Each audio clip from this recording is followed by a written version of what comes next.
சுவாமியே சரணமையப்பா. சுவாமி சரணம். பொண்ணு 18ஆம் படி. ஐயப்பன் சன்னிதானத்தை அடைந்ததும் நாம் முதலில் தரிசிப்பது 18 படிகளே. ஏகாட்சரத்தையும் அஷ்டாட்சரத்தையும் பக்கத்தில் எழுதினால் 18 வரும். ஏகாட்சரம் என்பது ஹ்ரீம் என்கிற புவனேஸ்வரி தாயின் மந்திரம். அஷ்டாட்சரம் என்பது விஷ்ணுவினுடையது. இப்படி சிவசக்தியுடன் கலந்த விஷ்ணு சக்தியே 18 படிகளாகும்.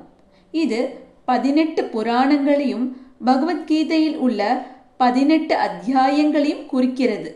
இந்த பொண்ணு 18ஆம் படியின் தத்துவங்களை நாம் எல்லோரும் அறிந்து கொள்ளலாம். முதல் படி அஹிம்சை. உடலாலோ வாக்காலோ அல்லது மனதளவிலோ கூட பிறரை காயப்படுத்தாமல் இருக்க வேண்டும் என்பதுதான் அஹிம்சை. இரண்டாவது படி வாய்மை. பொய் சொல்லாமல் இருக்க வேண்டும், நேர்மையாக நடக்க வேண்டும். இதுதான் வாய்மை. மூன்றாவது படி திருடாமை. பிறர் பொருளை அபகரிப்பது மட்டும் திருட்டு அல்ல. பிறருக்கு நியாயமாக சேர வேண்டியதை, தர வேண்டியதை கொடுக்காமல் இருப்பதும் குறைத்து கொடுப்பதும் கூட திருட்டே ஆகும். நான்காவது படி பிரம்மச்சரியம். குடும்பஸ்தராக இருந்த போதிலும் இந்த விரத நாட்களில் பிரம்மச்சரியத்தை கடைபிடிக்க வேண்டும். ஐந்தாவது படி பிறர் பொருள் விரும்பாமை. நமக்கு சேர வேண்டியது அல்லாத இலவசமாக பிறர் கொடுக்கும் எதையும் பெற்றுக்கொள்ளாமல் இருக்க வேண்டும். ஆறாவது படி சுத்தம்.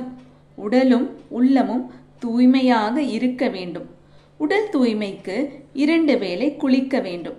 உள்ள தூய்மைக்கு பூஜை, இறைவனை போற்றுதல் போன்றவற்றை தவறாமல் செய்ய வேண்டும். ஏழாவது படி மன நிறைவு. நம்மிடம் இருப்பதில் திருப்தி அடைவது. அத்தியாவசிய பொருட்களை தவிர மற்றவற்றை நாடாமல் இருப்பது. எட்டாவது படி தவம். உணவு விரதங்கள், செருப்பு போடாமல் இருத்தல் போன்ற நியமங்களை முழு ஈடுபாடுடன் கடைபிடிக்க வேண்டும். 9வது படி சாஸ்திரம் படித்தல். வேதங்கள், பகவத்கீதை, பாகவதம், ராமாயணம், மகாபாரதம், ஐயப்ப சரிதம், தேவாரம், திருவாசகம் போன்ற சாஸ்திரங்களை எந்த மொழியில் இருந்தாலும் தினமும் படிக்க வேண்டும். 10வது படி அடைக்கலம், அதாவது சரணாகதி. பொருள் மற்றும் உறவுகளை விட பகவானியே சகலமும் என சரணடைய வேண்டும். 11வது படி தியானத்தில் அமர்தல். சுத்தமான இடத்தில் நேராக, ஸ்திரமாக, சுகமாக அமர்ந்து கொள்ள வேண்டும். 12வது படி சுவாச பயிற்சி. 12 முறை மூச்சை ஆழமாக உள்ளிழுத்து வெளியே விட வேண்டும். 13வது படி புலனடக்கம். 5 புலன்களை உலக விஷயங்களின் பால் செலுத்தாமல் இருக்க வேண்டும். 14வது படி இறைவனுடன் ஒன்றுதல். அலைபாயும் மனதை இறைவனிடம் மட்டும் செலுத்துதல். 15வது படி தியானம். இறைவனின் பால் செலுத்திய மனதை தொடர்ந்து அதே நிலையில் வைத்திருத்தல். 16ஆம் படி சமாதி நிலை. இறை சிந்தனையை தவிர வேறு எதுவும் அற்ற நிலையில் ஆழ்ந்து இருத்தல். 17ஆம் படி பாபத்தை துரத்தல். 18ஆம் படி புண்ணியத்தை துரத்தல். மேலே சொன்னவற்றில் 16 படிகளை கடப்பது நம் முயற்சியில் உள்ளது.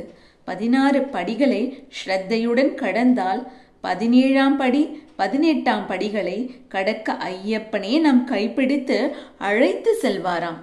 சுவாமிமார்கள் இந்த சத்தியமான பொண்ணு 18ஆம் படியை ஏறும் பொழுது ஒவ்வொரு படிக்கும் அளிக்கப்பட்டுள்ள தத்துவ விளக்கத்தை மனதில் நினைவு கொண்டு ஏற வேண்டும். நமது வாழ்க்கையில் இத்தகைய உயர்ந்த எண்ணங்களையும் பண்புகளையும் கடைபிடிப்பதன் மூலம் அந்த ஐயப்பனுடைய அருளை எளிதில் பெறலாம். சுவாமியே